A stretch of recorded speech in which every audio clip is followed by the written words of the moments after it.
us, and I'm not in my 20s anymore, so big moves like that are a little more challenging. But we just felt like, you know what? I mean, I don't want to have any regrets, and so I just felt like God was saying, step out of the boat, and so I've been doing it, and He's been showing up, and it's not perfect, but yeah, we're learning a lot. God has been blessing, and we're extremely excited about like what's ahead of us here in this area. So we're excited to be here. We're super excited to be connected with David and Melissa as well. Tara's up here. Tara and I work on New Generations team together, and we don't work. We have different roles, different bosses. I only get to see him at prayer. Yeah. But they have been missionaries.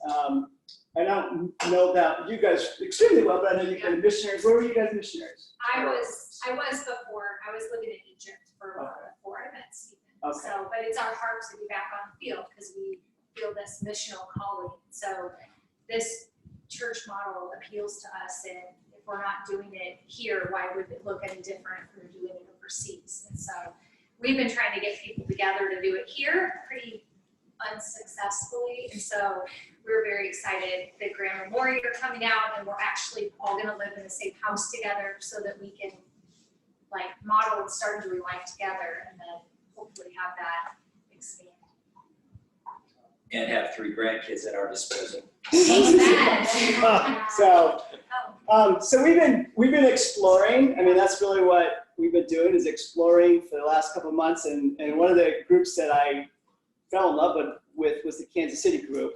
And my boss at New Generations really speaks highly of you guys. And he's Roy Moran. We speak highly. And he's with New Generations. And so I began to connect, and Brian and I connected a number of times, and then found out that he was going to be out in Phoenix. And I was like, this is a great opportunity to have him come and share. And so we just, I guess, what we wanted tonight to be is just an opportunity to share what the underground church is all about. And then also, and that's basically what we hope to achieve.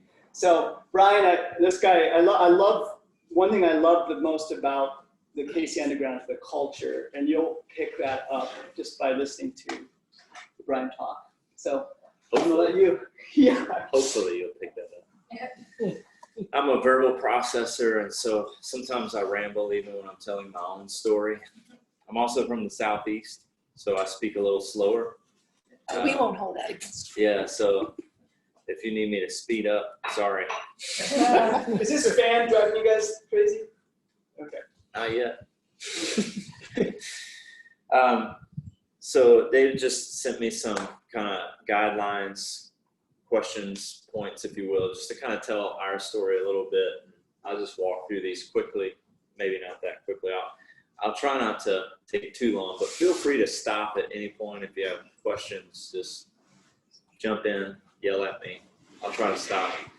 But I want to make enough time for you to kind of poke and prod at the ideas of who we are. Like they were saying, if this is something that Jesus is leading this community to do, it won't look like us 100%. We don't look like Tampa 100%. There are other things that we've innovated on. We stand on their shoulders, but we're Kansas City, and things are different for us, and we have some different convictions. So real quick, my history, if I had to take the stone and skip it across the water and all you got were the hits across there. I grew up in the Southeast in the church, Southern Baptist kid. If you have stereotypes of conservative Southern Baptist people. I mean, we were in church Sunday morning, Sunday night, Wednesday night, and if it was open at any other point during the week, we were there. And that was our understanding of church. Like you go, you do the Sunday school, you do the message.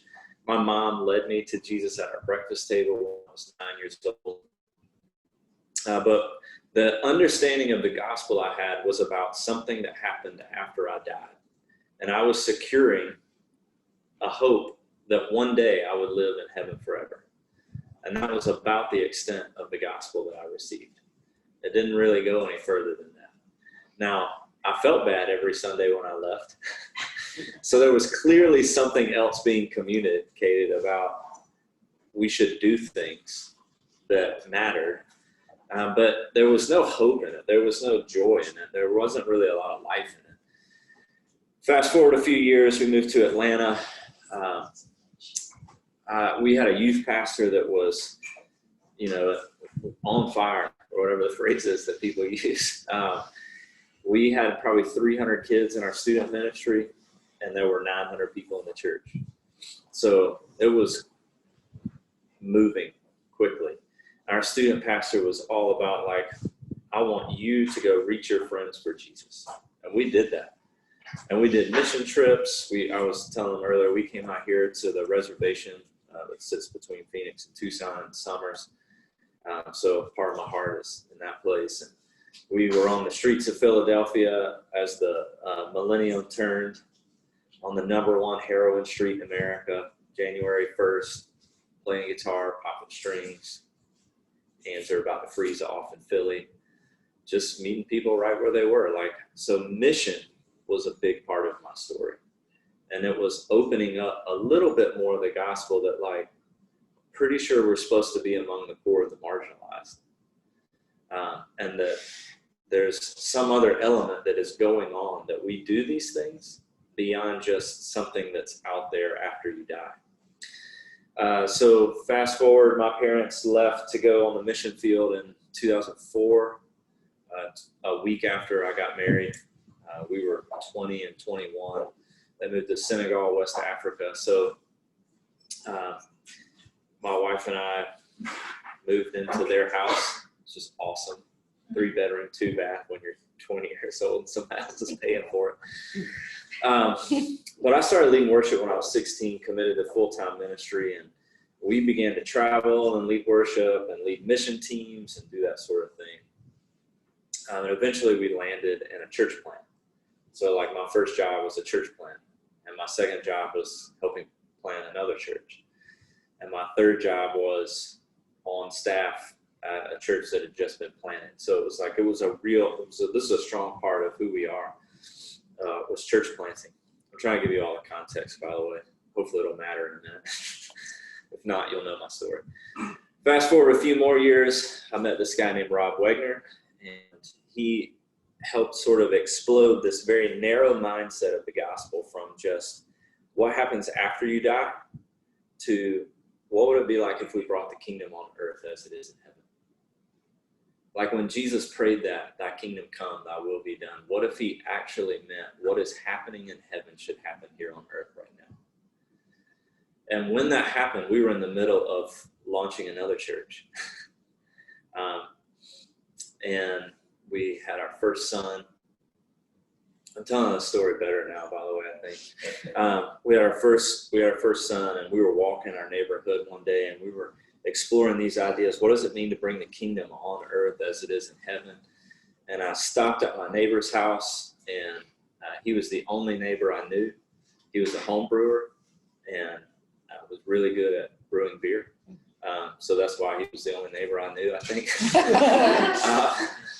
But we got to talking, and he knew everybody on the street. And not in a creepy way, but knew where they worked and what they did and what they loved and if they were sick. And my neighbor across the street was an elderly lady, and her mom had just passed away. And he asked me if I knew about it. And I was like, oh gosh, that's terrible. I pulled one of these. I'm not going to make eye contact with you because I don't know anything about that person. And he knew I was a pastor. And he said, man, the problem with you Christians is you make loving people a job. And it was like the light went on,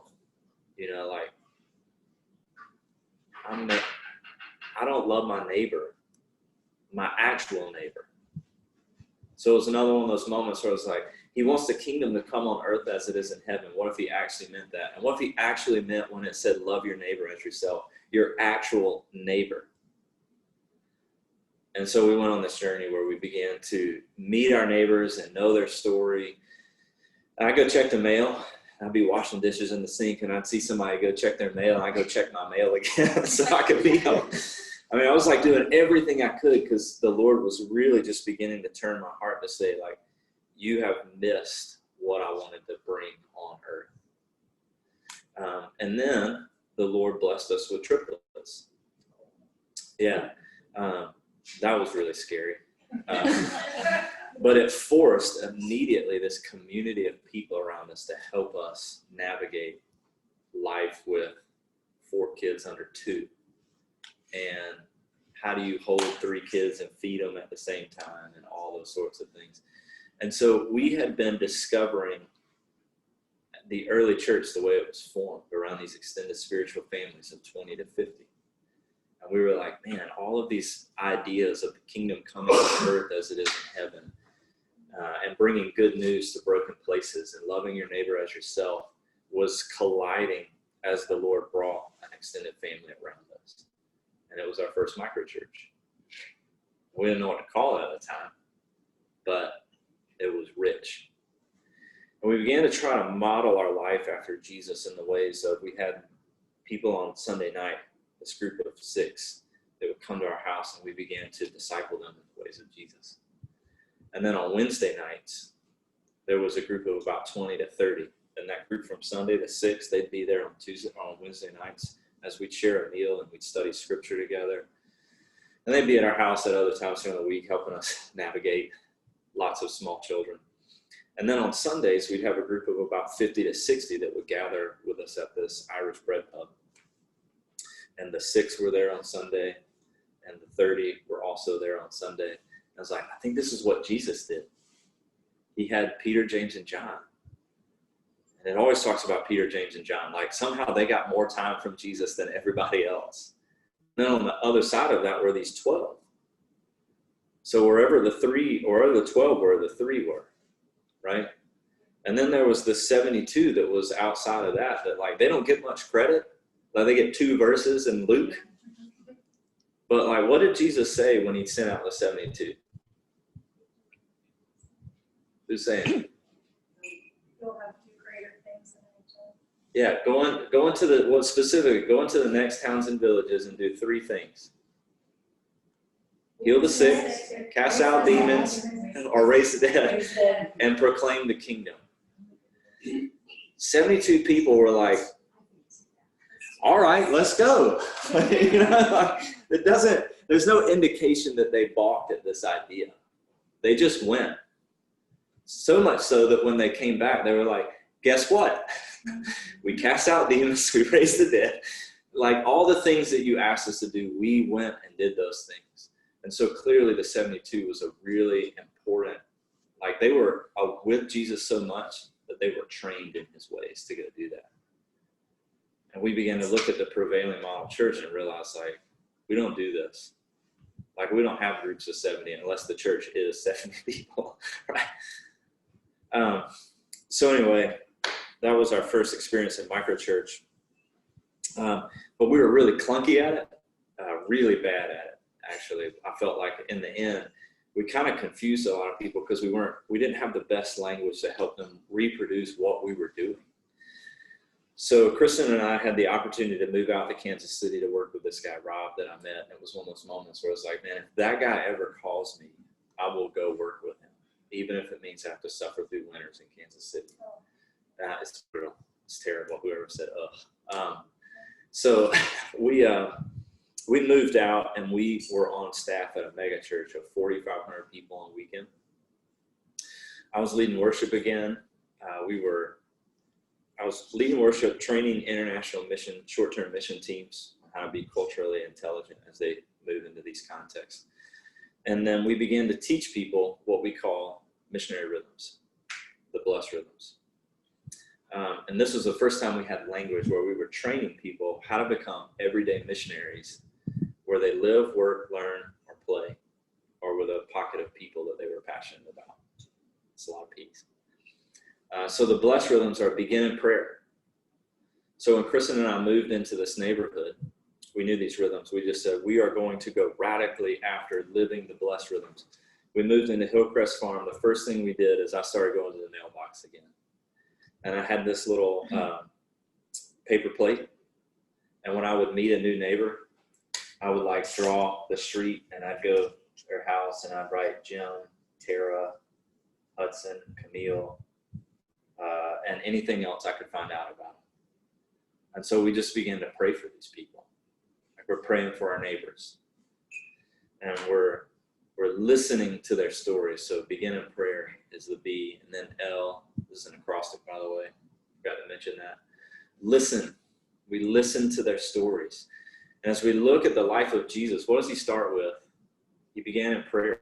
After he's baptized, he goes and spends 40 days in the wilderness. He's alone with his Father. Oftentimes, he goes and he just gets away all night in prayer. Before he calls the disciples, all night in prayer. When they're struggling on the water, where's Jesus? Up on the mountain praying. So he's always saying things like, I can only do the things I see my Father doing. I can only say the things I hear my Father saying. Where's he picking all that up? Probably in prayer. He's always listening. In Mark, there are, I think, 56 recorded conversations, and Jesus asked 60-something questions. He asks more questions than he gives answers. He's always listening.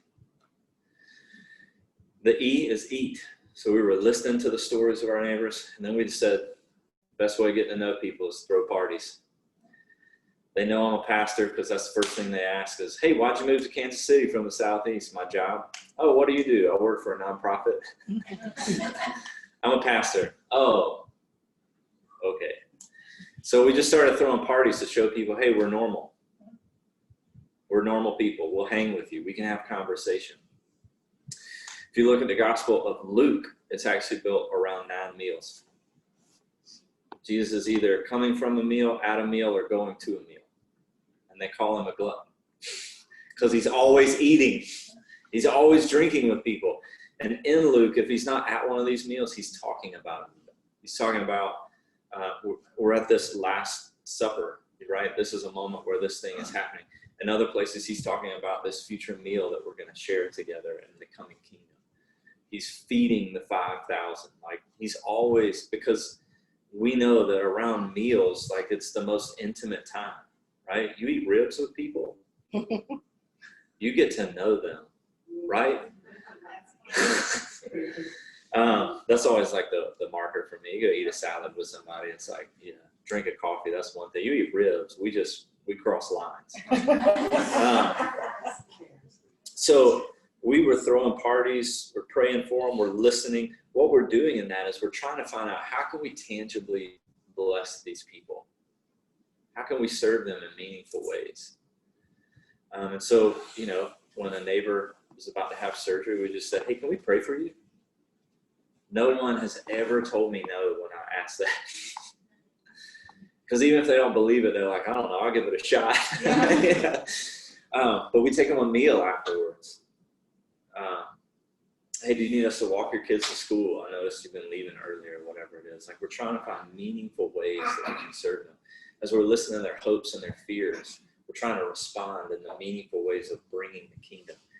And what happens is if you pray for people long enough and you listen to their stories and you share meals with them and you serve them in meaningful ways, you earn the right to share the story of how the gospel has changed you and changes everything. So that's the last S, is share the story. So these are the missionary rhythms. Sorry, it's getting long. I'll try to pick it up. So we're in this mega church, 4,500 people. None of my neighbors will come to that place, but we start living these blessed rhythms and teaching other people to do this. And all of a sudden what happens is we have followers of Jesus who are saying, hey, these crazy stories are happening in my neighborhood where people are asking about Jesus. I was like, me too, man. My neighbor literally came over the other day and like just walked up onto my porch, because they know if we're outside, they can just come over, and said, hey, I need to get faith back in my life. Can you tell me how? Yeah. And then another neighbor walked over. This is the agnostic. And he walked up on the porch and he sat down and he said, I think God tried to talk to me 3 times today. Can you tell me if he did? No. I'm not venturing in on that one. Actually, how about this? I'll tell you how I learned to discern the voice of God, and we'll see if it helps you. And so I drew this picture for him on a little notebook paper, a sheet about this big, and then we talked about it, and he went home. And a year later, I walked into his house, and that little notebook paper was still magneted onto his refrigerator. And now both of those guys and their families study scripture in our house on Sunday mornings. And this is happening for other people. So out of this 4,500 people, we took about 100 people through these, teaching them these blessed rhythms. Live like a missionary, where you live, work, learn, and play. Their neighbors are making these like steps towards Jesus, but they're going, I'm still not coming to that big thing on the weekend. That's not the next step for me. And so we created a learning community where we began to teach these people, what would it look like to engage some rhythms so that you see what we call a microchurch now. We called it just an extended spiritual family in your neighborhood begin to emerge. We took them through this year-long experience, and we saw 7 of those emerge. Fast forward, this church loved what we were doing. They got a new teaching pastor who wanted to go franchise video venue across the city. We were like, I just don't think we can give our life to that anymore. And they said, we love what you're doing. We think you should go do that. And so we launched out 2 years ago. 4 of those microchurches came with us. Since then, 2019, we've multiplied to 26 microchurches. And we have what we call 86 missionaries. So out of that 86, there are 26 that are also leading microchurches, and the rest are exploring what would it look like for a microchurch to emerge in their context. I went fast forward really quick on a lot of details that are in the middle part right there. So now I'm going to back up and kind of hit those. But I wanted you to know, like, we were in a Prevailing Model church, and basically just reached a point where we said, if you want to draw people into this model, you're only going to hit so many people. So I get to draw my first picture for you. There's 2 paradigms that exist. The first is the Prevailing Model. So just think traditional church when I say Prevailing Model. It's prevailing across the Western church, right? In this, there's a little staff at the top. And they lead a group of leaders who then do the work of ministry for the recipients and the spectators. And in the very best models, like the very best, there's 10 that sit at this level, and there's 100 that sit at this level, and there's 1,000 that exist at that level. There are roughly 300,000 churches in America, and over 200,000 of them, the actual number is 1, 10, and 100. Right? And that's what we're reaching in this model. And the most important level is this level. I decide the vision, and you come with me. If you don't like it, there's another church down the road. Or, what's wrong with you? Why don't you like my vision? Right? There's a little bit of kind of prophetic edge here where it's like when we put spectators, like that's intentional, because if you have that experience in the Prevailing Model church, a lot of it is, I'm showing up and you're doing the thing, and then I leave, and I trust you keep doing the thing, right? And we just said, like, this is not, even in the best model, I mean, we were at 4,500, right? Well, we're a city of 2.4 million people. 4,500 people is nothing. Like, we're not making a dent in this city. I know you guys are like bought into this idea, and I don't have to convince you of this.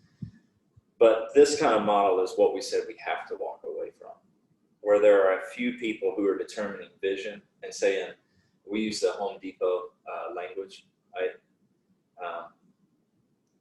We can do it, you can help. That's this model. We wanted to flip that on its head and say, you can do it, we can help. So the underground model is we have a small staff team. Now, that looks familiar. And we lead a group of leaders and coaches who are leading a group of missionaries in the city,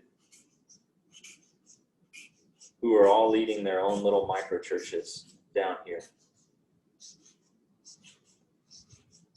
And if you put the numbers on it, it moves from 10, 100, and 1,000 to 10, 100,000, 10,000 and beyond. And this is more compelling to me.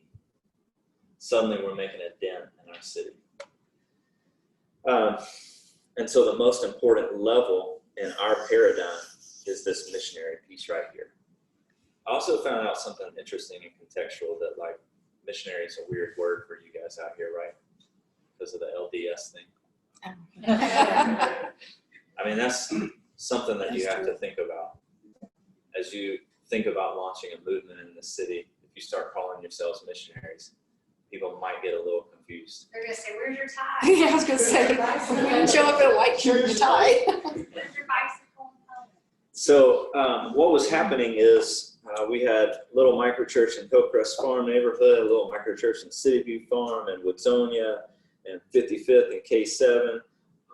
And then the rodeo emerged because this guy was all about the rodeo. And then Share the Hope, which is these formerly incarcerated men and women who have created these, actually 3 different microchurches that are networked together. A group called Soil, it's called Step Out in Love. It's for the LGBTQ plus community and families. Traveling Youth Baseball. I'm trying to think of the Algerian refugee community. And so like what was happening was in this model, we'd be trying to communicate the gospel in a way that fit, a few white suburban neighborhoods, which it was doing a pretty bang up job doing. Like they were reaching those people, sort of. But like the rodeo people weren't showing up, and the Share the Hope, the formerly incarcerated guys couldn't show up because they didn't have a background check that would pass the test. The LGBTQ people didn't even feel like there's no way I'm showing up at your place. The Traveling Youth Baseball League literally were gone every Sunday, so that just didn't work for them. And then the Algerians just don't even speak the language. Now we have a network, though, where these microchurches exist, where stereotypically rodeo people, formerly incarcerated men, and people exiting the homosexual lifestyle don't typically fit in the same room together. I'm not saying they can't. The gospel changes everything, but in this model, they just don't fit. But there's a network over here of unique microchurches that are contextualizing the gospel with these pockets of people and seeing the church emerge. And they exist in the same network. And the city's being changed because of it, right? I feel like I jumped around a little bit. What's standing out to you right now? Like what's... When you say network, what do you mean? What does a network look like? Okay. Great question.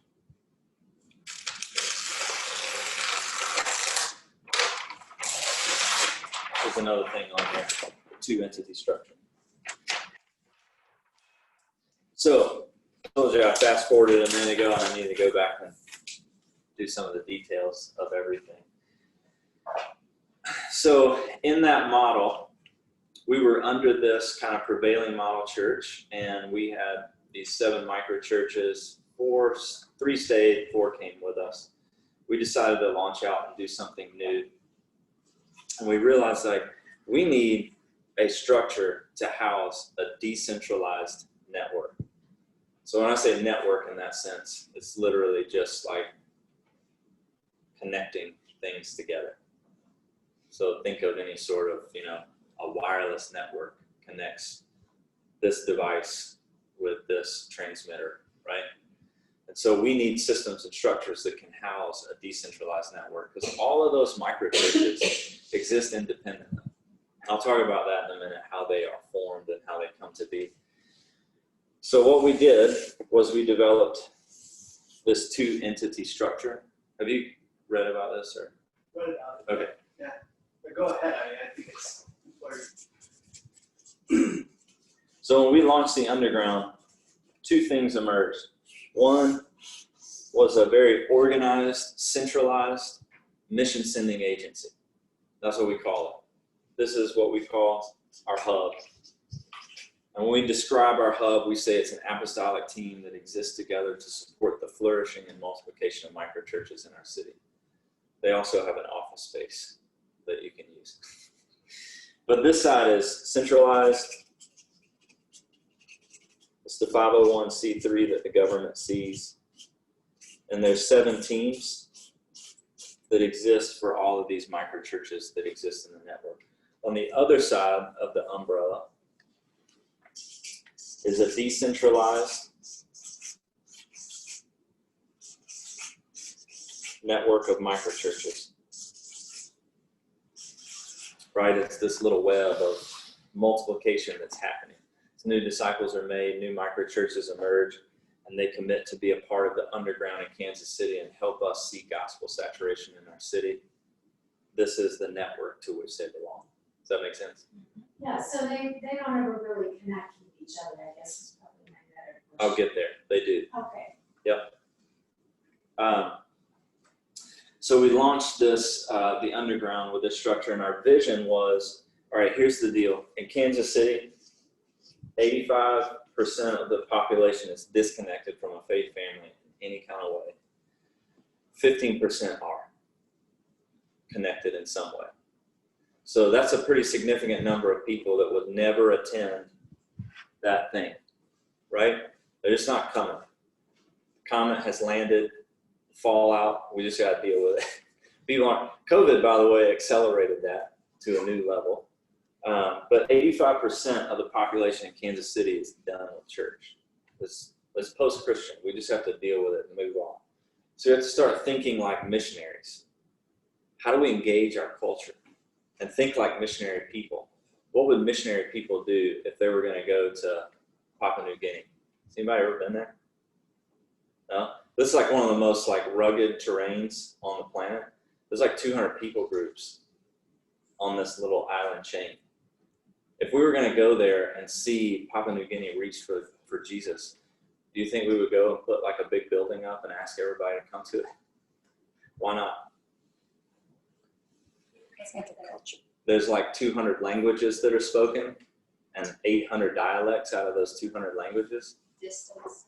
They got to cross water to get there. Half of them probably hate each other and might kill each other if they showed up to the same place. What would we do instead? Go to them. What's that? Go to them. Yeah. We would say, all right, you guys have this people group. Go learn their language and culture. Immerse your life in that pocket. Plant the gospel. Make disciples. You guys are going to this one. You're going to this one. And we would begin to send missionaries out. And we said, what if we approach Kansas City in that way? And so what we think it would take to reach the 2.1 million people at the time was we want to see 21,000 microchurches connected with 1,000 collectives and probably 21 of these hubs. I know that seems like a lot of structure. I'm going to try to unpack some of what that means. But we think if you think a group of people can care for 50 to 100 people, you may not know them like really deeply, intentionally, but like for this house, you could be caring for roughly 100 people, or at least beginning to think multiplication in that area, right? So 21,000 times 100, we get to that 2.1. We want to see full gospel saturation. We want to see every man, woman, boy, and girl have the opportunity repeatedly to hear, see, and respond to the gospel. And we're going to need 21,000 of these microchurches that are expressing the gospel in unique ways. Like we need people that can go reach single moms in Kansas City. So we have a microchurch dedicated to single moms in Kansas City. That's now multiplying to a few of those microchurches. We need a microchurch that's dedicated to the Algerian refugees and to the Senegalese refugees and to the Congolese refugees and to the Bhutanese refugees, because we're a refugee city. And if we don't do something about contextualizing the gospel, we're going to miss that whole population. And we can't just bring them into a building anymore, right?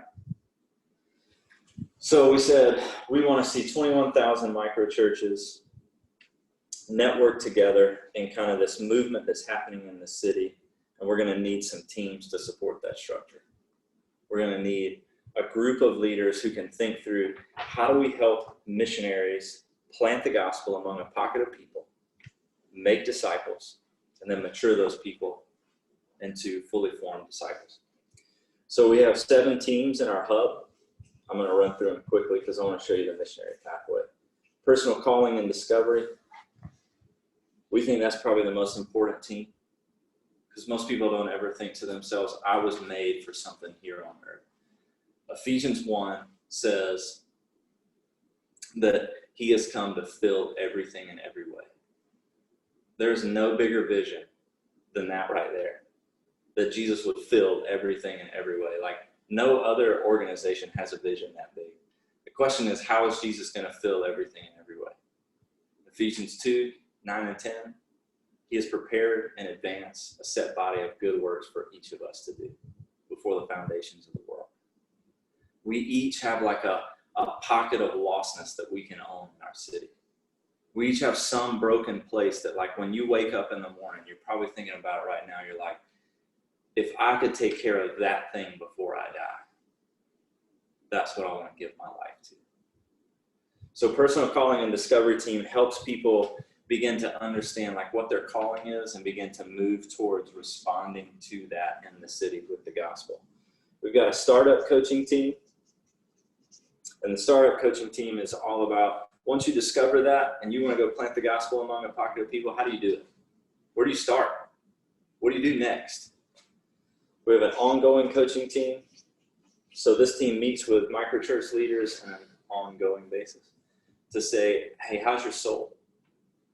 Where are you stuck? What are your wins? What are you celebrating? What can we tell these other microchurches that you're doing so that we can encourage this whole group of people? And then we have a finance team, a media team, a worship, and then a children and family. And these 4 teams sound like, teams that exist in normal church experiences, right? But these 4 teams exist for these microchurches. In fact, everything that happens in this hub exists for these microchurches. So Share the Hope, formerly incarcerated guys, they start collecting money, because when a guy gets out of jail, they buy him a night in a hotel till they can figure out what to do with it next. Or they buy him a suit. And so they constantly are giving to a fund to help make that happen. Our financial team runs their books for them. They don't have to pay for that. It's just free to that microchurch. The media team, this Soil microchurch, she was like, I got all these resources to help people find their identity in Jesus first. And I want to help this community. She walked out of a homosexual lifestyle, and she's like loving these people and their families. And she wants to help them in this. And she says, my website is terrible. Can you guys do something about that? Yeah, we have a media team. We'll build a website for you. You don't have to pay for it. That's what we do for missionaries and microchurch leaders. Worship and children and family is all about how do we help microchurches integrate worship into the life of what they do. Most of them go, we don't have a guitar player, so we don't have worship. You don't need a guitar player to have worship. There's so many other ways to express that. So we coach them through that. Children and family is all about how do we engage children into the life of the microchurch so that you are effectively discipling the next generation. So this is the structure of the underground. I know I'm hitting a lot of this stuff high level. I really don't want to bore you by talking too much. Love it.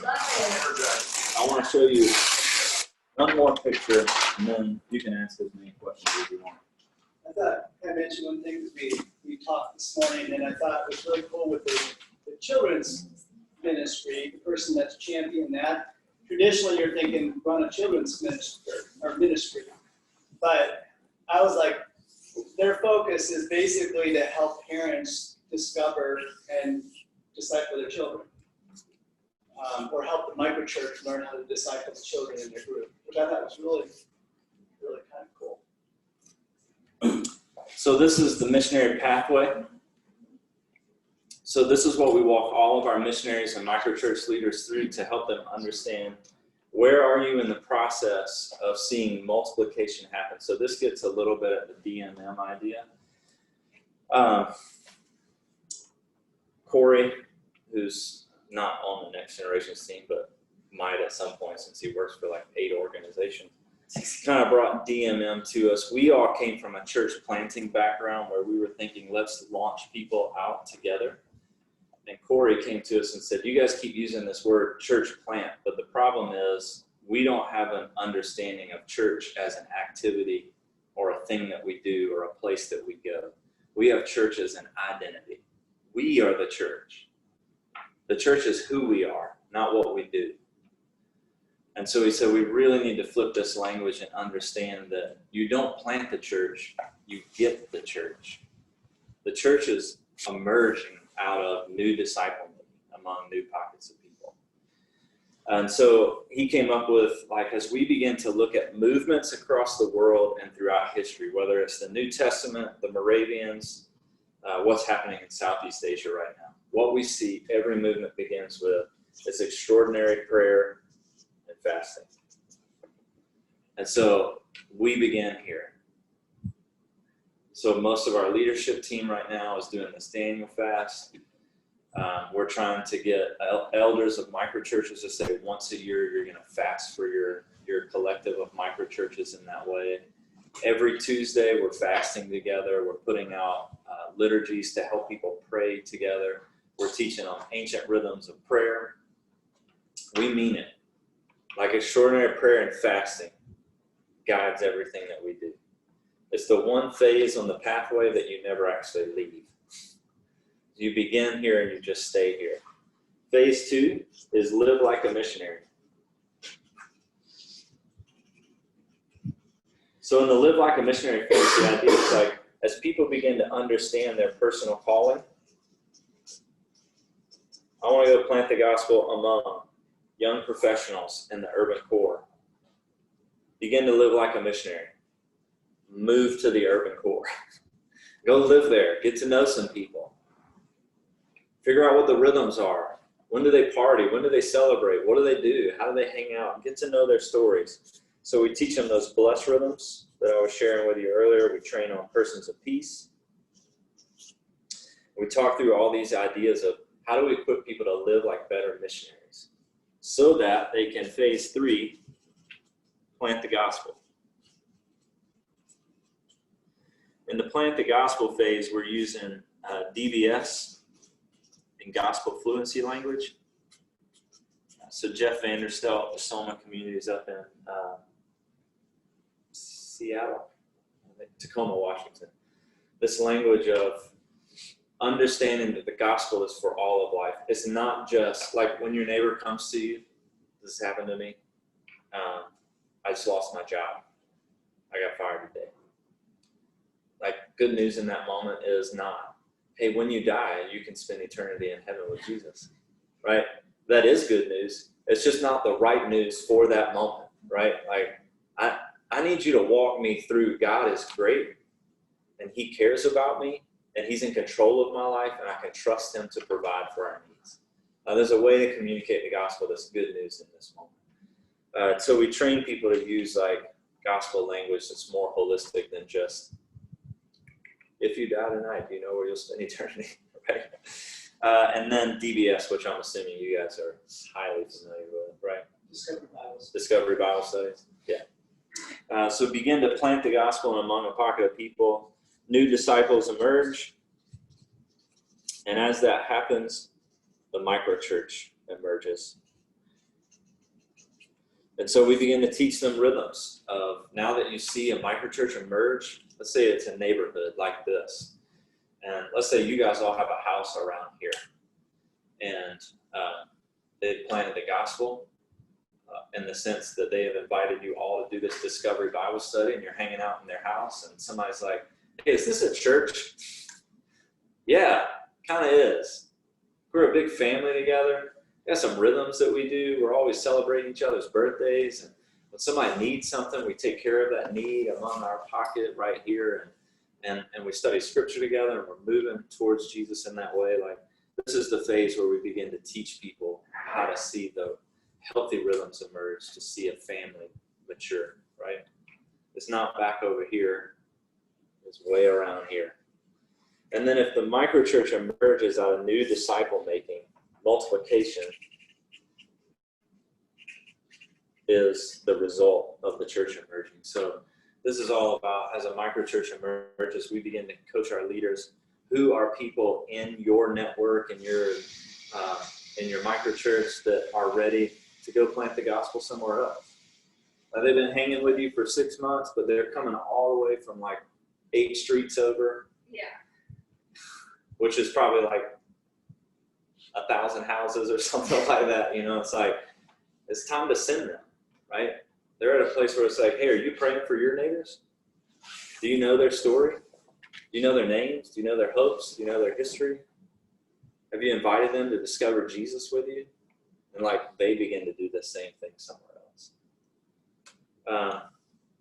Sorry, I said that was the last thing. I do questions. One more thing. How do you know you have a microchurch?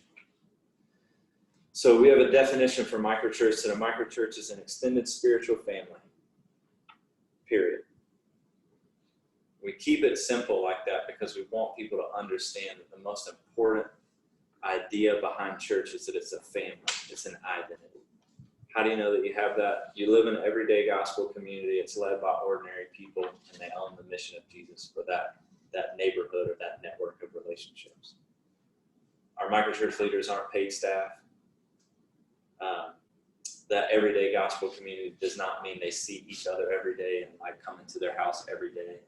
It just means they're in regular rhythms, right? We do life together, to use that phrase. And they own the mission. We're going to make disciples in Hillcrest Farm neighborhood. That's our mission. We're doing that. We can show you how we've done it. We can show you how we multiply. And we also have what we call an Ecclesial Minimum, which is worship, community, and mission. The ecclesia is where we get the word for church. It's this New Testament word that means the called out ones. When we say ecclesial minimum, the idea is like, what's the minimum you have to do to have a church? Which kind of sounds, I don't know, a little dirty at first, but it's like, look, the minimum I have to do. I was in the Methodist church for a long time. If you were to go plant a Methodist church today, you have to go through 3.5 years of seminary. You have to write a 70-page paper. You have to go through a psych evaluation, and you have to stand before the board of bishops or something like that. And they have to determine that you are ready to plant a church. But before you can plant that church, you have to have a building with 40 covenant members who will start this thing with you. That's called an Ecclesial Maximum. That is too much. That is not reproducible. It is not sustainable. It is not fast. It's not even biblical. And so what we look at is we say when we see the overlapping of worship, community, and mission, we would say there's a microchurch happening there. In my neighborhood, worship looks like every other Sunday morning is happening tomorrow. They're going to get together and share a meal, and they're going to study scripture using a DBS method. And they're going to talk about how they're going to rhythm their life after Jesus. What's community look like for us? If I was home right now, we'd be watching the Alabama game. We tailgate. We do college football. And on Sundays, it's that pro thing that they do. And then all throughout the year, we just like St. Patrick's Day, throw a party. What's before that? New Year's. Cinco de Mayo. Like, we just throw parties around the big holidays. Because people are going to party anyway. They might as well do it at our house. Yeah. And we get to know them, and we hear their stories, and we are doing that. What does community look like? It looks like me grabbing my neighbor's kids and walking them to school and walking them home every day.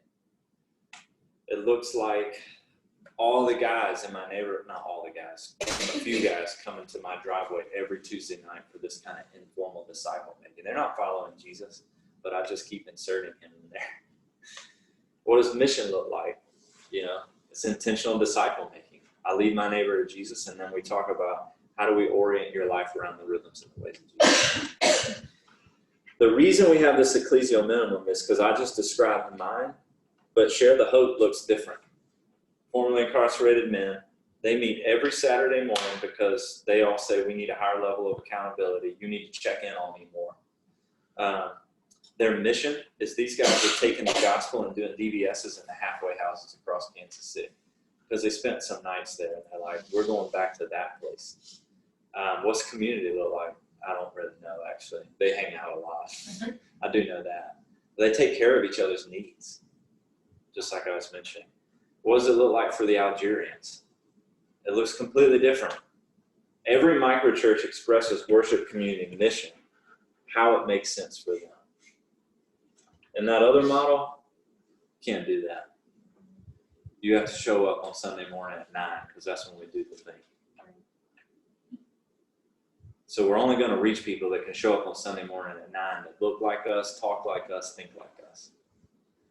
But in this model, with a minimum like this, and a pathway where you know how to plant the gospel among a pocket of people, that 10,000 number is not unattainable. It's actually kind of small. All right, I'll stop for a little bit. One question, and I'll let everybody else ask questions. You mentioned earlier a little bit about, do they ever all get together? Oh, yeah. So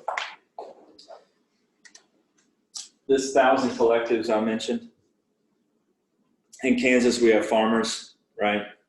And they get together in collectives to sell things. So we use that word intentionally because it's contextually important to us. Anytime we have 4 to 6 microchurches in a geographical area, we would collect them, or an affinity base. So it might be like these 4 are geographically located in a suburban area like this. We got 4 microchurches in this neighborhood. We're going to put them in a collective. What's a collective? They have shared elders and shared mission. So among these microchurches, there's some elders that rise up to say, hey, when we have issues, we'll be the people that serve you to help navigate those moments, right? We have shared mission. Like, let's say all 4 of these, it's, between them is 10 single moms, right?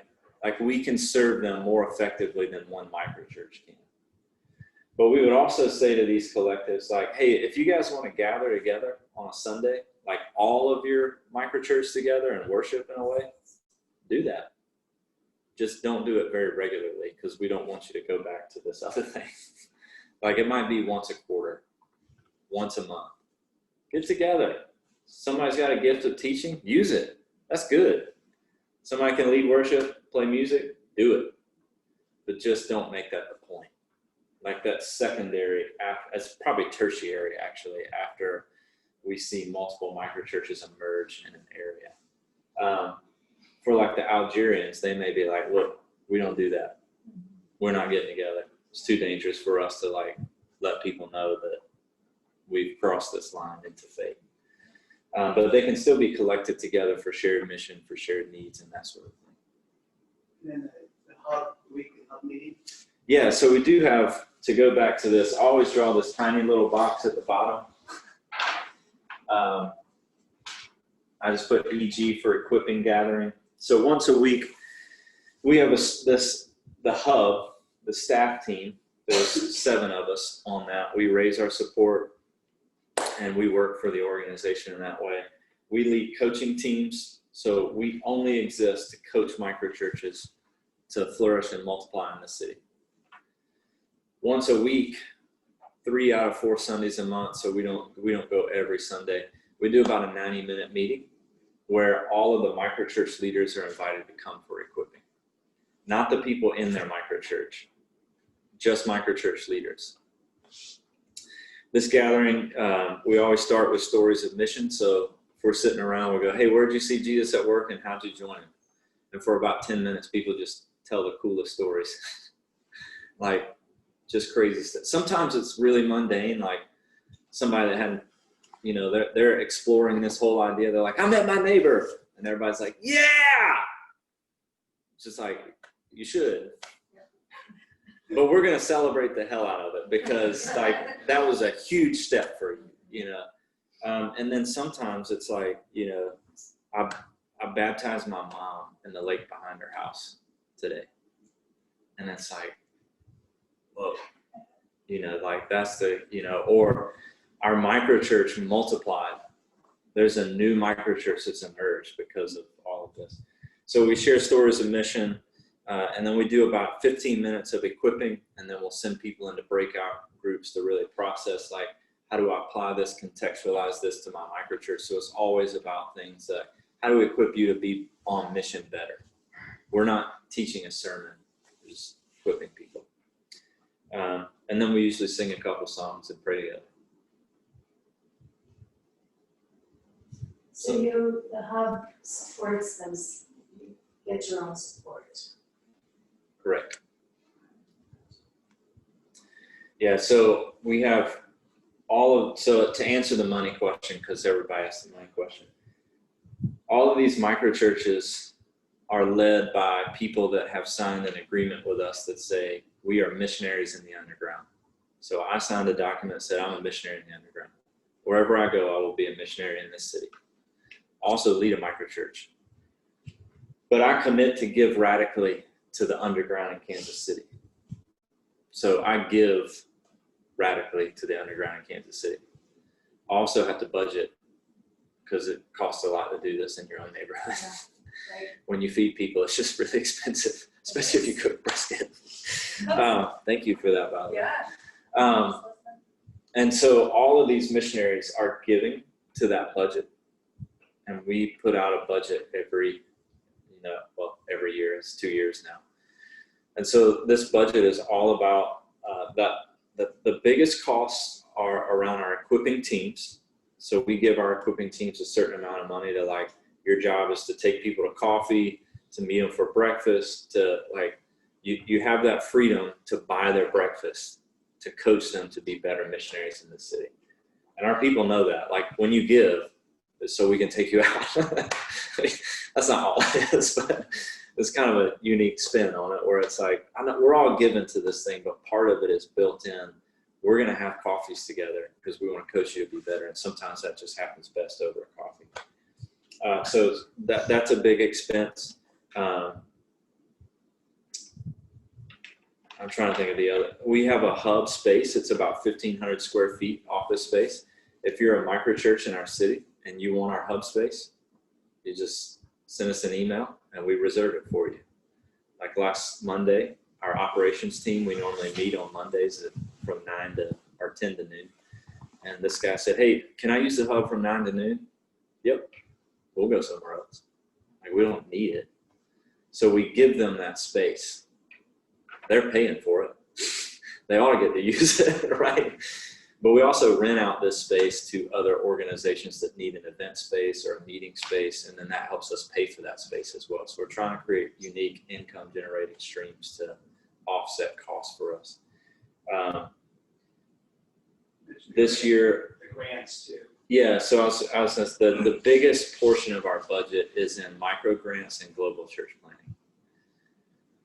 So this year, so far, we've spent $60,000 in micro grants to micro churches in the city. So they say, hey, we need $2,500 for this purpose, or we need $1,000 to do this. And they tell us why they need that, what they're using it for, and then we write the check. Why? They gave the money. And we told them we want to give micro grants to help micro churches flourish and thrive. Now, I don't get a micro church in a neighborhood. Like, neighborhoods don't get these. Like, I need $500 to do a meal. It's like, nope, no. Bring your own food. This is for things like hotel rooms for guys coming out of jail. This is for Single Mom KC. This is for the Youth Rodeo Association. Like, this is for justice and cause-based microchurches that are doing unique works in our city that need some type of funding for some purpose. And we have criteria for that. We don't just write checks for that. Anyway, and then, so we've done about 12 to 15, I think, in micro grants in the city, and the other 40 is in global church planting. So in Southeast Asia, I mean, they're like 700 or 800 micro churches this year. Next year, we have 150 grand budgeted for micro grants and church planting globally. That's the Large, like tithing, pretty much. That's what it is. yeah, right? micro church leaders. We don't use tithing. We just say give radically. Right, yeah, but that's Yeah, because that's your. we're just afraid they'll think church, tithing is. Yeah. So, okay, I just wanted that. Yeah. Microchurch, like, they sign a commitment and they say, we're gonna. It's not just the thing that says we'll give radically. It's actually a covenant that says I'm committed to this Ecclesial Minimum, to expressing it that way. I'm committed to living out this missionary pathway. I'm committed to our values, which is we value the poor, we value culture and ethnicity, we value creation, stewardship of that. So it's like they're reading all that, and then one of them is, I will give radically to the underground. So can I follow up with that as well too? Just thinking from a practical standpoint, being in that church world for a long time, we were very guarded about how finances pass through hands. So what vehicles are the primary ways that you allow people to give into KC Underground? Yeah, I'd say 98% of it is done online. So we have, it's just go click the thing, and I want to give to the underground. And we have some people who are like, I can't do that. There are fees attached to that. It's like, okay, write a check.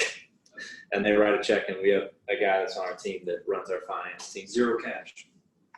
No, people give cash, but we have like tracking methods for that so that it's over, like nobody handles it alone. There's two people. It's all like there are guarded rules, but it just happens so infrequently. Yeah. And as a result too, like a Prevailing Model church plant launched at the same time we did, like a mile and a half from my house, literally. He's a good friend of mine. They have 300 people. And our 80-ish missionaries give a few thousand more every month than their 300. What about the level at the microchurch? Are you guys just meeting like the microchurch needs? Like, let's say you've got 40 people in your area in your neighborhood that are gathering every other week or whatever. And are they giving it all, or is it just like as somebody's dryer breaks down, you're taking the collection for the dryer? Yeah, all of that. Like we had one lady that works for the EPA and lost her job earlier this year or whenever that little weird shutdown was. And we all took up money to help them get through the month. She's not even in our microchurch. We just knew it was a need in the neighborhood, so we did that. Whenever those things come up in the neighborhood, we take care of them. If it's a microchurch that like people of color on the margins that don't have significant ways to do that, we will write a check for that out of our account. Like we have benevolence to take care of those things. But if it's like white suburbia, deal with it. And then in this context too, like my neighbors don't give to the underground. Right, that's better. Because most of them don't know this. Like we're not trying to build a little kingdom. Like we just loved our neighbors and we want them to know Jesus. And so I made some comment a few weeks ago. I was like, the other micro churches in the underground, they know I work for the underground. They have a vague understanding of it. And one guy, this is one of my best friends. He's like, wait, there's more of these? Yeah, there's 26 of them. He's like, what? Like, what do you think that I do all day?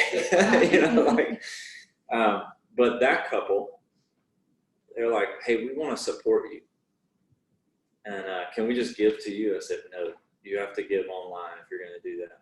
Well, can we support you guys, like just your family? I said, we don't do that. You need to give to the when we raise support, we raise outside of our network in Kansas City. So that kind of with Paul in Corinth, it was like, hey, while I was among you, I want you to know I wasn't trying to make a buck off of you. So I told him how to give and to give to the internal. So that's like, you're in Kansas City, you're giving to the movement here. That money's going to go to this, and this. And then 2 days later, he just went and gave to us anyway. So I'm not going to tell you can't do that. Yeah. So they became significant financial supporters for us. But I told him, I was like, look, dude, I'm not your pastor. I'm not your spiritual authority. We're in a family together. You paying me does not require me to show up to your house at midnight, right? I will do that, but not because of this financial transaction. And then we have another couple that they just give to the underground. Like they just give money. They give me cash, and I immediately call Timmy. I'm like, hey, dude, I got cash. I'm letting you know what it is. I'm writing their name on it. I'm bringing it to you. And I've told them over and over, like, you can't do this, but they do it anyway. Yeah, just as from a sustainability category, seen overseas as groups, DBS groups and small groups are forming, like they're wanting to give, right? And so just trying to be creative and like sustainability. So I think that you guys have, Yeah, made these. an interesting model. I just wonder, like, if somebody's in your neighborhood, let's say they were disenfranchised with church, but now they've come back and they're like, we want to give 10% now. You would say Give to the give underground. to the underground. Yep. Okay. And the Share the Hope crew, all these guys coming out of jail, like, man, they're like the biggest. They're not like the biggest giver of number-wise, like, you know what I mean? Like, it's not like they Largest give, gift. but like they genuinely give out of like all that they have. And it's always like this envelope, you shake it, hear all the change in there. It's beautiful. So beautiful. But that is a part of their formation where they are right now, where they're like, we received and we need to immediately give. And can you just give a little bit of a timeline of like, when did you start this and where are you now? Like, you told us about your goals, but like, where are you? As an underground, as a whole. So we officially launched in 2019. We had 4 microchurches. At the end of 2019, we had 16 microchurches. When COVID hit, we had 4 new microchurches like pop up immediately, which is pretty awesome. And then so in the last few months, 6 new ones have emerged. So we're at 26 microchurches. So year and a half, we went from 4 to 26. Some of those did not emerge. Some of those were adopted in. So what you'll find in a city is, like, I've been down here since yesterday at 10:30. And we've been coaching another church, and they're thinking about a hub and microchurches. They're in Mesa. They're just on that other side over there somewhere. They're in some new neighborhood. I can't remember what it is. I know I turned on Copernicus somewhere. They're in a neighborhood. What's that? Eastmark. Okay. That's the Yeah, Eastmark yeah. area. Yeah. That sounds. Yeah. 15,000 homes, they said. Like, Huge. yeah.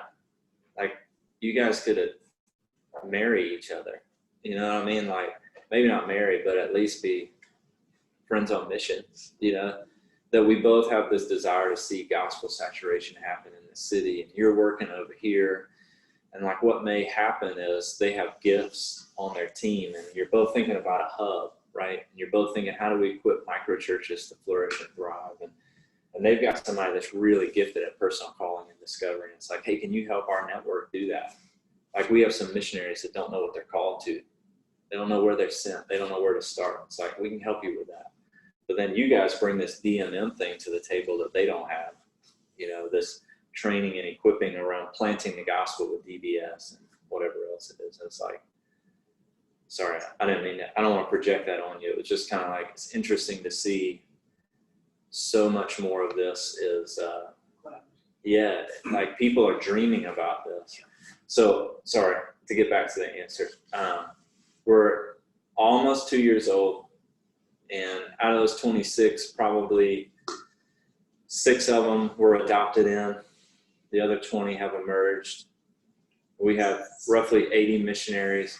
When I say 21,000 microchurches, Jesus never sent anybody alone, so we think we need 42,000 missionaries. That doesn't mean we're going to know all of them and they're all going to we're going to have the biggest church in America. It's like, we're partnering with churches. Like, there are a few Prevailing Model churches in Kansas City who are saying, hey, we want to have some microchurches connected to us. We want to be their hub. So we're like, cool, we'll help you do that. You already have a finance, media, worship, and children and family team. They're just focused inward right now instead of outward. So we're trying to partner with some of those churches to help do that. But so 2 years in, that's kind of where we are. We're trying to, since I've been down here, I've had 3 new emails from people in Kansas City who are saying, hey, we have a type form, so people go in, my name is, I live in this part of the city, this is what I want to do, can you help me? So 3 new people since I've been down here that have said, I want to be a missionary, tell me what to do next. And that happens every single week. There are these like missionary orphans in this city who are just done with everything else, and they don't know what to do next. So can I ask you a question when you're talking about like taking like a standard model of an existing church that's saying I want to have a microchurch presence? Is that kind of trying to marry like 2 wineskins Yeah. together? You know what I'm saying? Yeah, it is. Part of my mind says I haven't seen that work real well. It doesn't. Okay.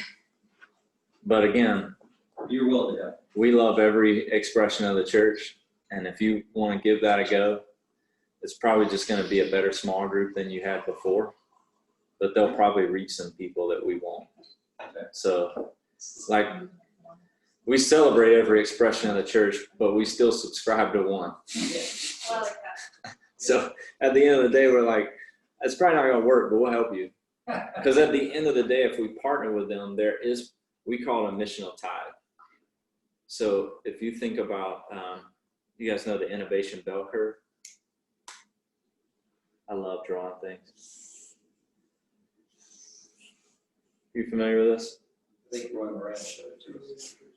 So let's just take this group right here. 2.5% of us would be what we call innovators.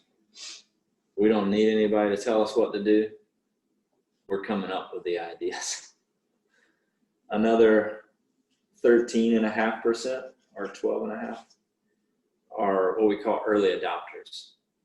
They're the people that listen to the innovators. They're the people that have the new iPhone the day it comes out, right? I'm not waiting until the bugs get worked out. I'm in. Give it to me. So this group is, I'm bought in, tell me what to do.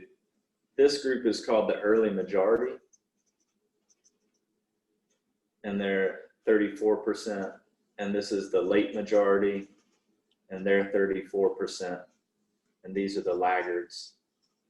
These people never come. No matter what the idea is, they just won't change. Like this is, by the way, it's like scientific data is behind this. I'm not making this up. This is true.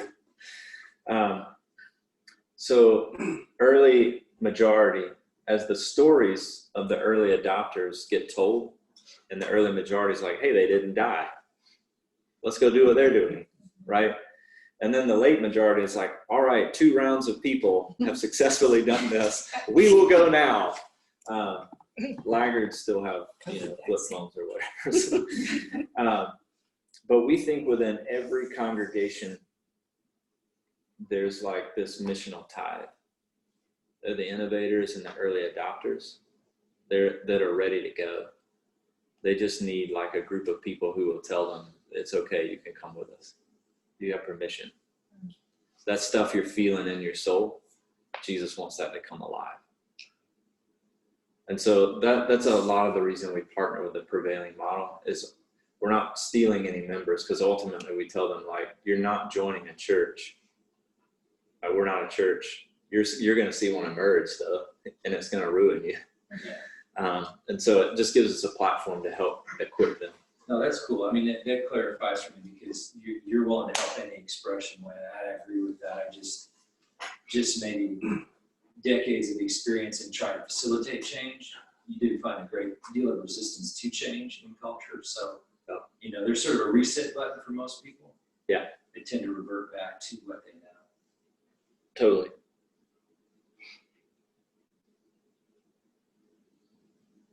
So this space, if I was a microchurch, and I wanted to rate your space, like what kind of space are we talking about? What do you guys have to offer? That's not very attractive right now. I mean, just is it a room that houses 20 people, 50 people? Yeah, right now it's 1,500 square feet and there's 3 rooms. And for us, it's an experiment. Literally everything is an experiment with us. Right. We're just trying stuff, see what hits. And so we use this, the front room has, it feels like, you walked into a coffee shop without the coffee bar. We have some tall tables so you can work out. We've got some couches and some chairs. There's 3 or 4 different sitting spaces. You know, non-COVID era, you could probably fit 30 or 40 people in there. It'd be a little packed, but you could do it. There's a back room you could fit 20 to 25 in, and you could run 2 meetings at the same time. There's technology there. Google Fiber. And there's a small back room that can be used for counseling or whatever else, podcasting, if people want to rent it for that sort of thing. Our desire was like a 15,000 square foot space where we would start some businesses that would generate income for our network, that would like be a whole ecosystem. We don't know what it was. It's just like, what if we did that? What if it was a coffee shop and a hair salon and a little sandwich shop and I don't know, name things, but they all, it's like, I come to this place to get my hair cut, but while I'm here, I might as well grab a coffee. And to create a co-working space, like if you're familiar with PlexPod or something like that, where you go in and you rent a desk for a few hours. Like we wanted a big space. And then we decided, you know what, maybe instead of spending a whole lot of money on something that may or may not go, let's just experiment with a small space. So we went with 10% of the size that we first thought of. And just, we're seeing, like it's an experiment because we're going to track how often do our missionaries use this space? What else could we use it for? If we had extra space, what would it become? And so we found the space and they didn't lock us in for a term. It was just like, hey, you go month to month. And it was literally $1 per square foot. So it's like, you can't pass that experiment up. It's too good. So it's not this amazing spot, but we have future dreams. So the rodeo people and the LGBTQ people haven't had a group meeting yet. Not together. They have a lot of their own group meetings. Again, a microchurch is about like the rhythms that, that 3-12-72. The heartbeat of that. We push real hard on that. Everybody's autonomous. Like we gather our leaders together in this meeting. So all of our leaders show up to that hub meeting and they see each other that way. And we're just not trying to create an environment where everybody comes to something. Because when you do that, the gospel has to be so like, whatever you communicate has to be up here because you hope it's high enough and elevated enough that everybody that came gets something. What happens when like the rodeo group, like just, it adds so many people, like just for example, to its group, like do you guys encourage like a split in 2, like for multiplication instead of just adding to that? Like, or do you just send out the missional people that emerge out of it out again? Yeah, so our ongoing coaching team is always sitting with a microchurch leader saying, is there anybody in your extended spiritual family that's ready to be sent into this pathway? Yeah. If so, let's talk to them. Let's help them begin to pray, extraordinarily for whatever. Let's help them discover how they've been made and why and for what. But otherwise, there's no like limit to how big they can get. The rodeo one is really unique, actually. So they go to like, I don't know, 20, 25 rodeos in like a 9-month period. And when they're there, this one guy, he preaches a sermon. So most of these people come from a very like traditional church background, and they treat it like it's a big front door. So there's a whole bunch of other rodeo people that are not a part of the microchurch. They're like, dude, preach a sermon, do good music, let's have some fun and just do a church service. And a whole bunch of people come. And then in the months where they're not traveling to these towns to do rodeos, they're broken up into 3 or 4 little microchurch that meet in different houses. So they've got a couple of different rhythms and front doors so new people can experience it, that sort of thing. Like if a neighborhood got too big, you kind of say, yeah, I don't think they'd ever get too big, just for the sake of like, most people are realizing we can't fit any more in here. Right. It's time. Who's coming the furthest? Who's Right. walking the furthest? Yeah, so like then it's kind of like, who's coming across this road? You guys need to. Yeah. And then COVID, that's my big, like obviously everybody knows I'm pregnant and wearing a mask for certain reasons, but like I desire to have all of my neighbors grouped together and to do that kind of radical hospitality. But where does I'm a nurse practitioner, and like safety measures of health, like have you run into much of that? Like did each group I'm sure each group is deciding on their own what to do. Yeah, they are. But just kind of, because we're starting during this time, you know? So like trying to convince people to gather when everybody is like kind of gone to their corners. I'm just curious what you have to say about that. Yeah, so our people don't care. So we just meet in our house. It's a bunch of like young families, and the truth is we can't keep our kids away from each other anyway. I'm not being. Because you guys are in school, we're not. Yeah. You know. And I'm just saying, like, for us, I'm not being like blowing this off. It's just like our kids, if they're just together all the time, we're going to get it because of our kids who will not listen and follow directions. Sure. So we just meet in our house.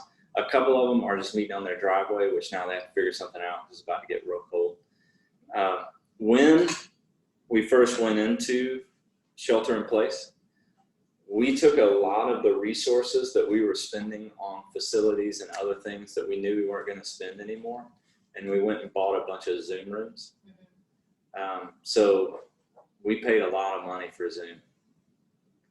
And then we just told all of our microchurch leaders, whenever you want to have a meeting, just shoot us a note and we'll schedule you a room. Because otherwise you're limited to 40 minutes. Yeah.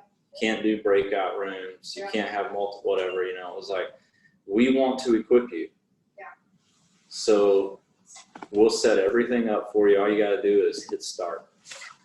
Are you getting the nonprofit rate at least? Oh, yeah. Okay, good, just check. That's what I do for generations. Yeah. So tech suit, it's your friend. So I don't want to keep dominating the question section here, but maybe I'll make this my last one. How much of, like, when I look at you guys and your website stuff, I definitely kind of like am impressed by the structure and systems that you guys have set up to facilitate what you're seeing. How much of that structure and systems, how much of that was in place with those 4 microchurches when you launched, and how much of it has come since then? Because I'm just trying to wrap my head around, like, Yeah, that's a good question. When are you ready to start? When are you ready to launch? Or how long do you have to? So our coaching to people is like, when you have 3 microchurches that emerge, you need a hub in place. Most microchurch networks we've seen in Western context will get to 3, and if they have no structure in place to support multiplication, that's where they stop. But you can't wait till you have 3 to start planning for a hub. You have to plan for a hub from the beginning, but you can't focus just on the hub. You actually need to focus radically on seeing a microchurch emerge and helping missionaries begin to plant the gospel to see multiples emerge. There were 6 couples, and we just all wore multiple hats in that. And like, we knew this was our structure we wanted because we had learned it from Tampa. We just tweaked the teams and added a couple because we thought it was important, that personal calling and discovery.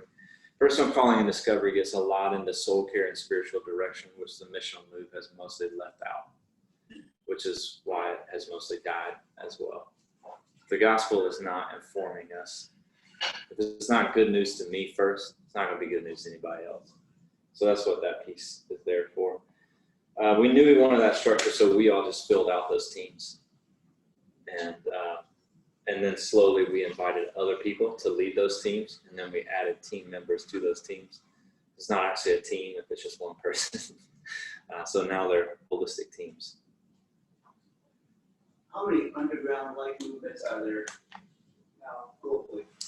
Um, I know DMM, the seven movements are in many ways very similar. Underground movements. I was like, I don't know how you want me to categorize that. If you mean fully connected to Tampa, which is the original city, my understanding is there's 21. That number could have increased as well. But like we're coaching people in Boise and Minneapolis,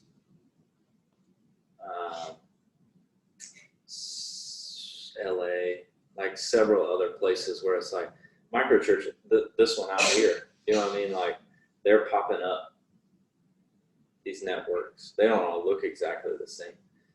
So if you mean like networks of microchurches, man, it's happening all over the place. If you mean like underground with our structure, I think 21 cities, but even those 21 underground cities, they all look very different. They just don't look like this. So it's by cities, not states.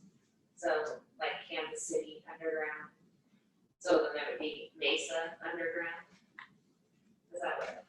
Or like for Arizona or Phoenix underground, but Phoenix wouldn't include Mesa, because then Mesa would have its own, right? I mean, you have to determine what geographical area you're going after. We think in terms of cities. I mean, like when we say Kansas City, there's Kansas City, Kansas, and Kansas City, Missouri. But we don't live in Kansas City, Kansas, or Kansas City, Missouri. We live in Shawnee, which is way out on the western edge, but it's like it's 20 minutes into the city. You know what I mean? Like there's all these, but like we have microchurches in Shawnee and Overland Park and Olathe and Lenexa and KCK and KCMO, and like, because they're all over the city. So we think in terms of city regions. So we think it's more like, well, that's just network cities together, you know. So you guys have to determine that level of like what you would want to go after. So you're called underground it's like a movement, but are there other similar movements with other names going on?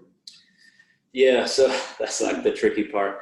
That was, our story is actually similar to yours, by the way. In 2017, I woke up one morning and I had this like crazy wrestling match with God. And I just felt this clear word, like, you need to start the Kansas City Underground. And so I texted Rob and I said, hey, I think we should start the Kansas City Underground. He said, you're not going to believe this. I just bought that domain name this morning. And I was like, well, that's probably from the Lord. And a year later, we were launching. Didn't know that that was going to happen.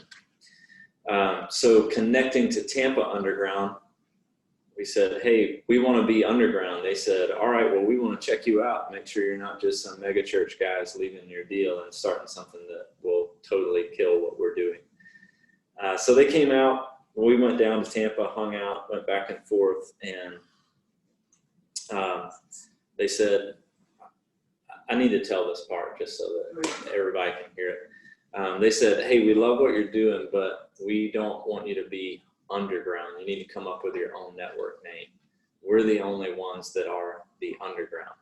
So out of the 21 other cities, they all have unique names. Narrative City, Common Thread, I can't remember the other ones. But they all have unique names based on their city and their context. And we said, yeah, well, see, what happened was we bought the website and we've already told people that we're doing this. And they said, well, our board has told us that we don't want anybody else using the name because we don't want you feeling like you need to be us and function just like we function. And we don't want to feel like, you know, we're projecting something on you that you feel like you need to be. And we said, yeah, we don't so much care about that. Like, we're not going to screw this up for you, you know. So they asked their board if we could use underground. And they came back and they said, hey, look, we trust these guys. They can use it. Recording off, at the end of the day, if you want to use underground, it just is what it is. We're a little territorial. Well, I understand it now. Like, I understand it now. If like you have people that want to start the underground, they're like, yeah, we're connected to those people. And they're not living it out at all in the same way. It's like, oh, you are not us. Quit telling people you're us. But we signed a formal covenant with them too, so I don't, you know, Like you're not after that kind of thing.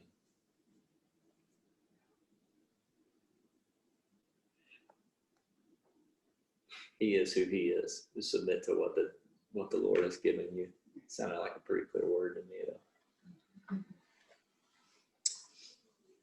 Any other? I know you guys are coming to Kansas City, so. Can you tell us a story or two about? Sorry. About just things that the Lord has done, that you most excited. Yeah, my son was baptized this summer in my neighbor's pool, and we were in the pool swimming. My neighbors put up a new pool this year, and we were swimming in the pool, and they were gone. And Cash said, "Papa, will you baptize me?" And I was like, "Yeah, buddy, it's just not right now. Like we need to get everybody here." And we walked through what that meant and why he should be baptized. He committed his life to Jesus two years ago. But I just didn't push baptism. I wanted to be his decision when it happened. So I texted my neighbors and I was like, "Hey, could we use your pool to baptize my son?" And they were like, "Yes." And the next day he was over at another kid's house playing. This is hard stuff, by the way. Like when you get into this kind of world where it's not you show up at a building and the ministry is being done for you, like the house that he's playing at, the family dynamics are just jacked up, and there's a lot of stuff that we have to deal with, like deprogramming every time Cash comes home. And anyway, they have like a Catholic background. And she texted me and she said, "Hey, Cash was over here. He said he's getting baptized tonight. We had found a church we liked around here, but I really wanted my boys to be baptized. Would you consider doing that?" And I was like, "Oh no, this just got weird. Like this is no, but yes, I don't know. I wonder what Jesus would do." I legitimately wrestled with it because I can immediately start quoting some scriptures like, "Believe and be baptized." But for like a deeply seated Catholic person, there's this fear that like something's going to happen to their children if they're not baptized. I was like, I wonder if it would be loving to them to like walk through a process, Ultimately, I was like, I can't really do that for you. Like I don't have a peace in my spirit. I said, but why don't you come tonight to watch like my son be baptized? So they came over, they're like, cool. And so while he's being baptized, I'm saying, Cash is making this decision to be baptized because he is committed to following Jesus with his whole life. Like proclaim the gospel. A baptism is proclaiming the gospel by itself, but it was a moment to preach the gospel as well. Man, they were in tears, like she was so moved by that. We'll let them deal with it. The Share the Hope crew is constantly baptizing people. I mean, like we had a Discovery Bible study in every pod in our county jail, and it was extending to multiple jails. So that's a really exciting one. I told you my parents were missionaries in West Africa. They were a part of our microchurch, and now they lead one in their neighborhood. And then a lady that was a part of their microchurch is now starting a DBS in her neighborhood. So I'm like, it's for real. This might be third generation microchurch emerging out of ours. I'm not going to lie to you. I kind of doubted it in the beginning. I didn't know if it would happen. And then it happened. The diversity of these microchurches, like the soil, it's like 5 of these women in the homosexual lifestyle that are exploring their identity in Jesus. And nobody's ever like told them they could be loved like this. And that means a lot to us. There's no hierarchy in our system. It's a completely flat structure. So we don't have a lead pastor. There's no I'm the final word or Rob's the final word. It's a complete flat structure. Women are ordained for ministry and elevated, their voice is. All of that stuff. Like, my life is different because of this, and I'll never go back. I can keep going if you want to. So as you're, as you're the leader of one of the microchurches, you would figure out or see if somebody else was ready to be a leader. And then that's how the multiplication, so it's not that you start a bunch of microchurches. Yes and no. Okay. No, in the sense that we don't start microchurches. We send the missionaries to plant the gospel, new disciples, church emerges. So that, like, the process is like, I'm never trying to be like abrasive, like, you didn't say it right. But the paradigm is like important, because if you're all thinking like planting the gospel, it's like, that's really important to think each of us is going to plant the gospel in a pocket and a new microchurch will emerge. Or maybe 4 of you have a passion together with something and you choose to plant the gospel along that pocket and see a microchurch emerge, right? I will look at Jim, my neighbor, and say, I think you need to lead this. I've actually done that. You need to lead this. You need to be the one that's like over our microchurch. Because I'm I love starting new things. I'm terrible at finishing things. I want him to lead so that I can go like start some new things, invite some new people in. Like, what if we tried something where you lead this family and I can get something else going? And then I'd love to help other people plant the gospel, because the evangelist is high on my gift set and I like starting things. So for people like my buddy Joshua that I've kind of discipled the last few years, who is starting a gaming church. He's a high school band teacher, and he's single, and he goes home and he plays games on his console with all these kids that he's been teaching all day. And one day he was like, these kids are using this terrible abrasive language that is not who they are, but it's their outlet. And they're saying, I'm missing something and I need healing or whatever it is in this. And he's like, I'm going to do an online gaming church. I'm like, tell me how to help you. You know what I mean? Like, I'm with you. It's not mine, but I'm helping him plant the gospel in that sense. So like, some people just have that kind of gifting and that draw to start a lot of things like that. It may not be that I oversee all those microchurches or lead them all. But if you have people like that in your network, like, by all means, let them go crazy. It's very exciting. So who else coming to Kansas City out of this group? We were taking a small. Oh, a smaller team. Okay. Yeah. Okay. I was like, are you all coming? It's Just good. grand. Oh, okay. Okay. All right. Sorry. You can all come. There'll be a lot of people in one room. But... So let me ask you another question, just kind of more pushing back a little bit on some of the stuff, some of the questions I'm wondering about. So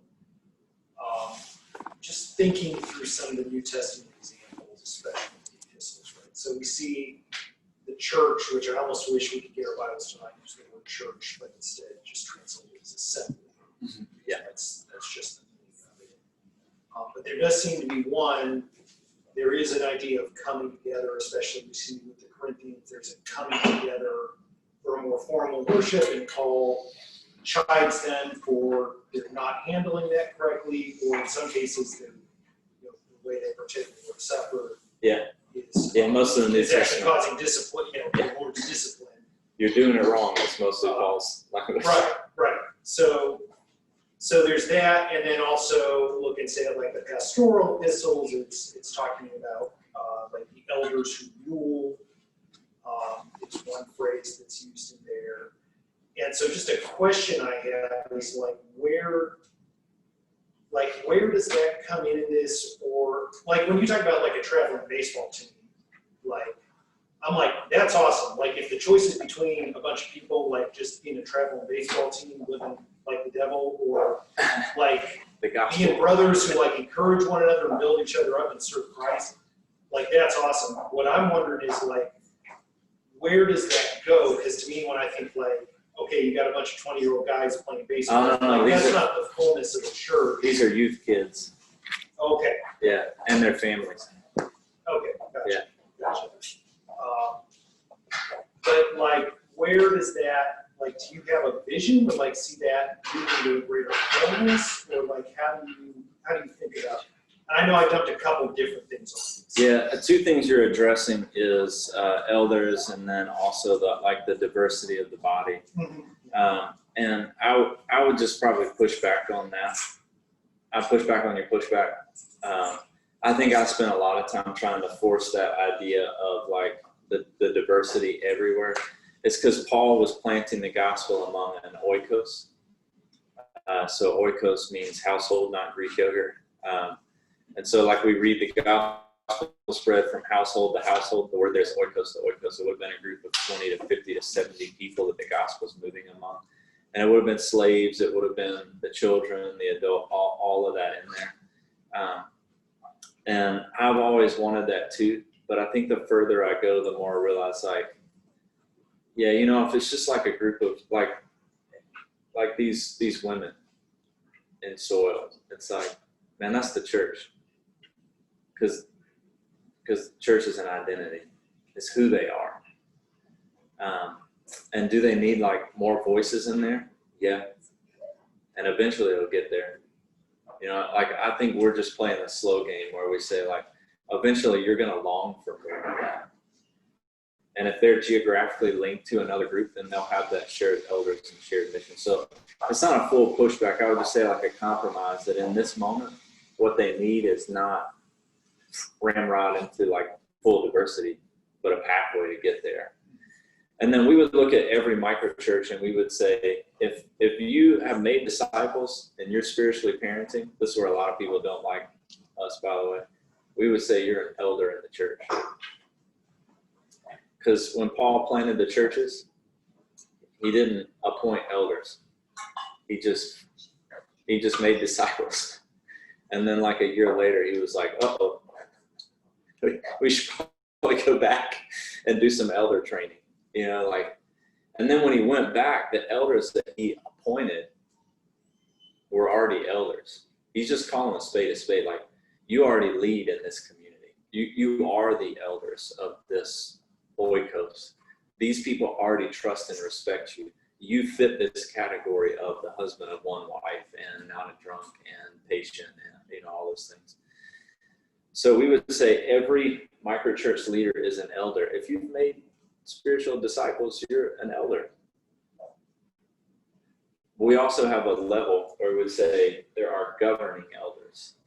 So we would look at the elders in this collective and we would say, we want to give you further training to where like you can level up to a new place of leadership. Like that's important.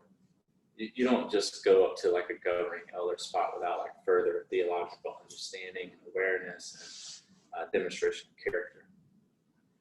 So I'm trying to answer all of what you said a little bit. Is that helpful? Yep. Cool. There are some of you probably need to go, or but I was wondering, Brian, if you would just pray for us. It's Yeah, kind man. of process a lot of things. It's such an honor. Yeah. And we're grateful again for your time tonight. Yes. Is this just one question for y'all? We don't have to. I want to pray. I'm also tired. I mean, does this excite you? Does it? You're like, let's figure that thing out. Yes. Yeah. This is what I travel a couple thousand miles for. Good. Yeah. Good. I just want you to hear that too. That like, we're not doing anything new. We're reclaiming something that's very old. This literally is how the gospel left Jerusalem and took over the Roman Empire in 300 years. Like when Constantine said, we're a Christian empire, he was also just recognizing what was already true. He didn't make it a Christian empire. The gospel just spread from household to household to household to household to household.